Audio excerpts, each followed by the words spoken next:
Moi aussi, je crois à ceci. Sans les femmes, sans les femmes, sans les femmes, absolument rien. Merci beaucoup.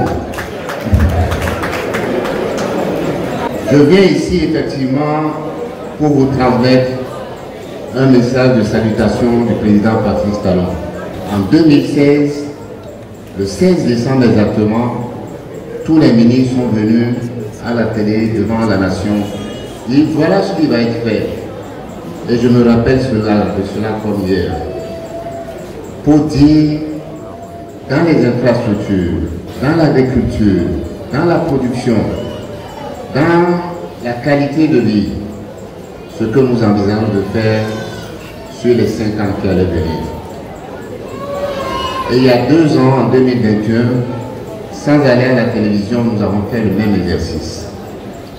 Et ces 2 exercices-là, c'est ce que nous avons appelé le PAG 1 et le PAG 2. Je ne veux pas revenir sur les infrastructures. Et je ne veux pas revenir d'ailleurs sur tous les points. Mais je veux dire qu'il y a un point essentiel qui a traversé tous les ministères et tous les programmes que nous avons présentés en 2021 et en 2016. Ce point essentiel, c'est que nous avons constaté, partout où nous sommes passés, que les Béninois, les Béninoises, les jeunes, comme les plus âgés, ne demandaient que surtout une chose, c'est l'emploi pour leurs enfants. Il y avait à l'époque, en 2016, plus de 3 millions de Béninois, soit qui cherchaient du travail, soit qui avaient un emploi, des étudiants ou autres, qu'ils voulaient changer. Et vous, les femmes qui êtes là, qui êtes mères de famille, vous, les doyens qui êtes là, qui êtes pères de famille, vous savez de quoi je parle. Il y a des enfants qui avaient Bac plus 5, Bac plus 4, qui étaient à la maison depuis des années sans travail. Certains avaient déjà fait plus de 10 ans à la maison. Donc ça a été notre priorité numéro 1, de dire que à la fin d'abord du premier quinquennat, nous allons faire mieux que par le passé, en quoi faisant. En nous assurant que tous les jeunes qui vont être sur le marché du travail de 2016 à 2021, que tous ces jeunes-là, ils aient du travail. Et nous avons calculé qu'il nous fallait créer 500 000 emplois. Ceux qui peuvent lire peuvent retourner aux données pour savoir que l'objectif majeur de création d'emplois dans le PAG 1, c'était 500 000 emplois. Et nous avons créé à la fin, parce que nous avons évalué ce que nous avons fait en 2020, c'est-à-dire 1 an avant l'échéance, nous avions créé déjà 800 000 emplois. Pour le quinquennat qui est en cours, nous avons défini en 2021 que nous allons créer sur la même période 1 300 000 emplois, pour tenir compte de ce que nous avons fait et de tout ce qui est en cours. Vous savez, nous avons mesuré là encore en 2023, donc 3 ans avant la fin, nous avions déjà créé 1 300 000 emplois. C'est pour dire que là aussi, comme sur les petits chantiers, nous sommes sur le bon chemin. Le chemin qui va permettre à tous nos enfants, tous ceux qui sont en âge de travailler, d'avoir du travail et d'avoir des revenus. Et ça me permet de rappeler que la devise de ce gouvernement, la devise du président Talon, c'est de dire, si nous pouvons, nous vous aiderons à avoir du poisson, mais nous voulons surtout vous apprendre à pêcher.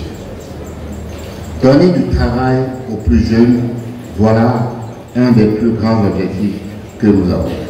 Sur la transformation des produits agricoles, pourquoi nous disons qu'il faut absolument transformer ces produits-là avant de les exporter? Nous avons exporté jusqu'en 2016 tout ce que nous avons produit. Mais nous avons dit en 2016, d'abord l'agriculture va être plus performante. Nous avons produit davantage que par le passé. Et nous le faisons déjà. En 2016, le Bénin produisait moins de 100 000 tonnes de soja. Aujourd'hui, nous produisons déjà 500 000 tonnes de soja. Quand je dis nous, c'est pour les producteurs.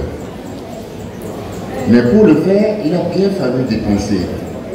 Acheter de l'engrais, subventionner l'engrais, faire des pistes, investir dans les infrastructures, donner des crédits, quelqu'un en a parlé tout à l'heure. Mais si nous faisons tout ça et que nous continuons d'exporter les produits bruts, nous faisons deux erreurs fondamentales. Premièrement, une bonne partie de la valeur du produit va être exportée. C'est ce qui se passe. Parce que ceux qui nous achètent ici, ils vont transformer ces produits-là chez eux, en Inde, au Vietnam et ailleurs. Deuxièmement, nous allons permettre que les emplois créés par cette transformation-là restent à l'extérieur. Et c'est ce que nous avons décidé de refuser en disant que ces produits désormais vont être transformés chez nous ici pour garder, un, la valeur ajoutée et donc l'argent, et deux, garder les emplois pour nos plus jeunes. Et effectivement, à Glodibé aujourd'hui, il y a plus de 10 000 jeunes qui travaillent là-bas. Dans un an, c'est 20 000 jeunes qui vont travailler. Et dans 10 ans, c'est 300 000 jeunes qui vont travailler à Glodibé. C'est des jeunes béninois. Ça vaut la peine que nous fassions l'effort de comprendre que ce n'est pas une pénalité qui est donnée aux agriculteurs que de dire « vendons au Bénin ». Mais c'est une contribution de leur part pour que, évidemment, il y ait plus de valeur dans notre pays et qu'il y ait plus d'emplois dans notre pays.